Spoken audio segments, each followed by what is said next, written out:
Well, I've got a few things to do here as far as getting some handles on my mugs. I did a few earlier just to kind of get some stuff done and thought I should probably share with you how I go about it. I did another video on pulling handles and sort of how that works and what that looks like. And I figured I'd just let you guys kind of follow along and just see what it takes to just go through and just put some handles on some mugs. So it might be a longer video and there might be a little less talking, but it's at least just to get a feel, especially for folks who've never done this before, like what to really even expect, like what's normal. And pottery is all about patience and just working through things. The more you do it, the faster you get, those types of things. So I probably spent about 30 minutes going through these 6 mugs, maybe not quite that long, but I threw some thumb things on it and attached the handles, and you cut the handles. So you'll see these finished ones, but then I'll work through these other 6 that I don't have finished. So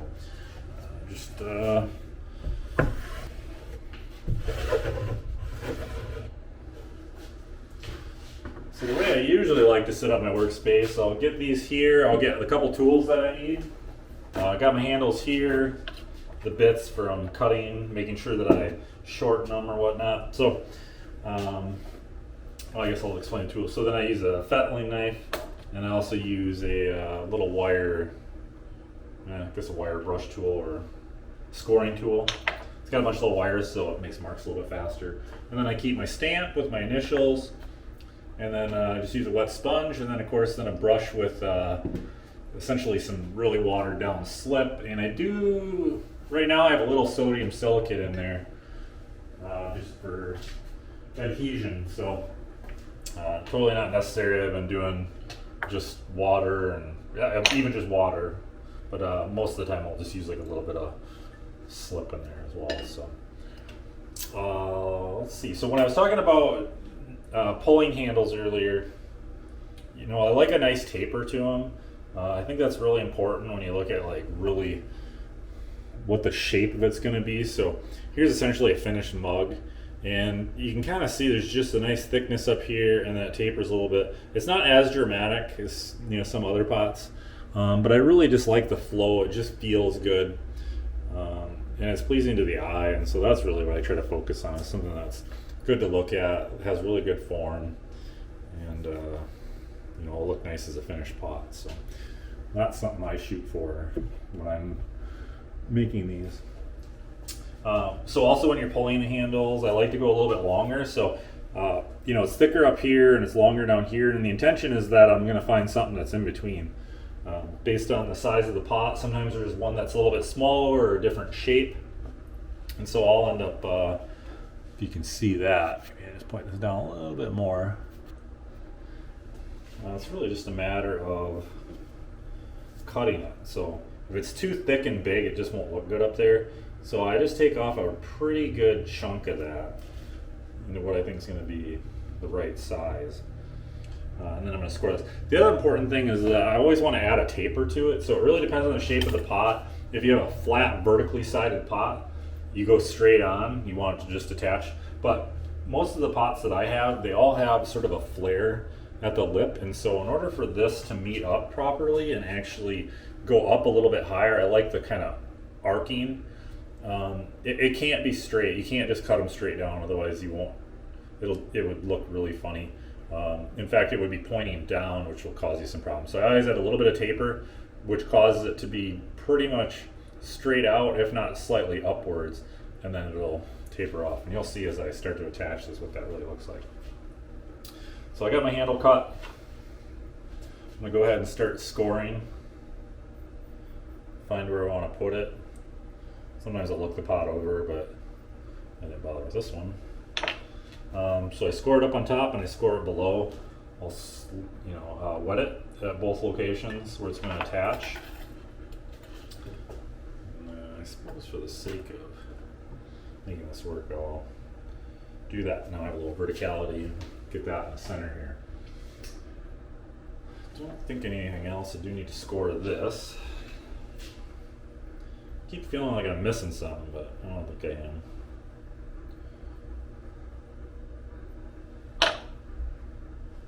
Nice and scored, and I'll wet this. You don't need a lot of water really. It just needs to be wet. But it is from the side here. I'm just going to shimmy it back and forth. I want it to start to adhere and stick and create sort of a suction. And then it feels like it's pretty well stuck. And then I want to get my fingers wet. Finish adhering this all around the edges. I want those edges sealed up so they don't crack or come away as it starts to dry. If it's not properly adhered or not really sealed up around the edges, as it dries, it will just shrink and pull itself away. And so that's what I'm really trying to avoid. There are techniques for pulling handles, so you can start with like a thicker lug and then pull them. I don't do much of that. It's really just a preference. I like to have mine mostly pulled, and then really it's just a matter of kind of wetting it and shaping it. So see, I noticed that it wasn't quite sealed there, so I need to go back and just work those edges, smooth them out. Then I'll take a sponge to clean it all up here in a minute. This is a little bit wetter clay than I normally would work with. I'd like them to be a little bit harder, but this is fine. I'm going to wet below. And this is maybe slightly slower than I normally, because I'm doing a lot of explaining, but I'll probably be quiet for a couple and then you can just follow along. So I'm pressing down here, and then I just sort of pinch that off. And then for me, I'm just going to each side and just pressing and adhering that clay down. And now I'm taking a sponge, just cleaning up where the water dripped. And that has a pretty nice form and shape. Another embellishment that I like to do sometimes is I'll add a little thumb knob. I think it looks a little, reminds me of a tanker, a little more medieval. Don't know if it has any history anywhere, I couldn't tell you. If you guys know, let me know.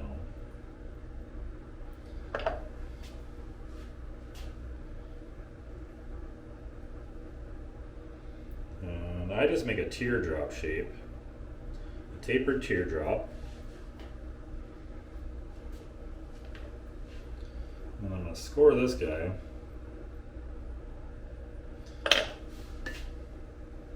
it wet, the area. And I'm going to press firmly, get it wet so that my fingers slide across it. And then I'm just going to work it flat, and I'm going to slowly pull that taper down into the handle to give it a nice sort of feathering where it comes together. And then just clean that up. The edges, and it's a little wet, so it's stuck. And then you kind of have a thumb knob. I think that could look nice. Don't do it to all my pots, but sometimes it's nice to add a little embellishment. And I stamp it, and I'm done.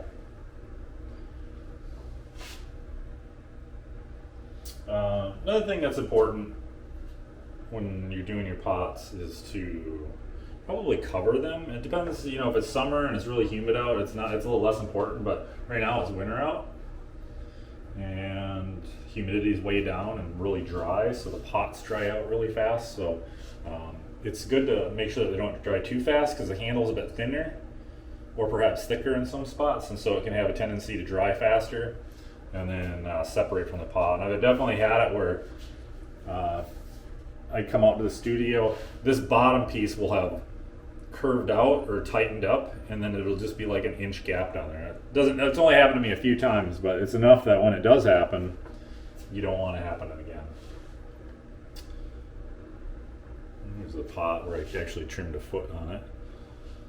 Probably have some other videos that show that. Either way,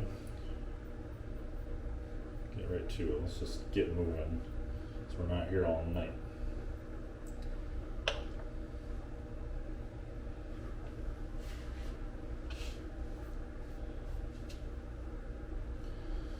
To brush. The wood leaves some marks on the clay, so you just want to clean those up. Got the taper here. I'm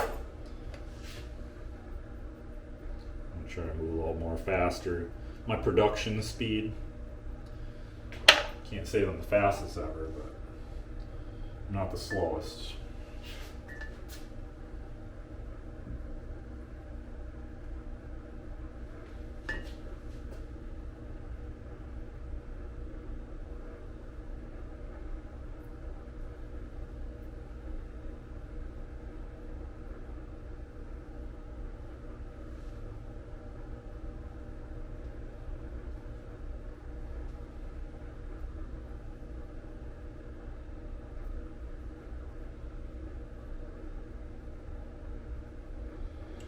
Yeah, so I'm noticing that my clay is so wet right now. It really is it's having a little bit of a hard time wanting to stick.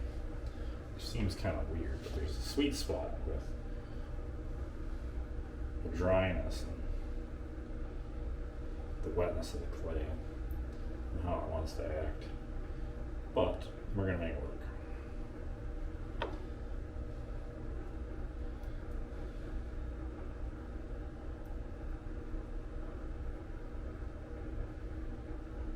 And I want a good attachment down here. Like I said, I don't want it coming off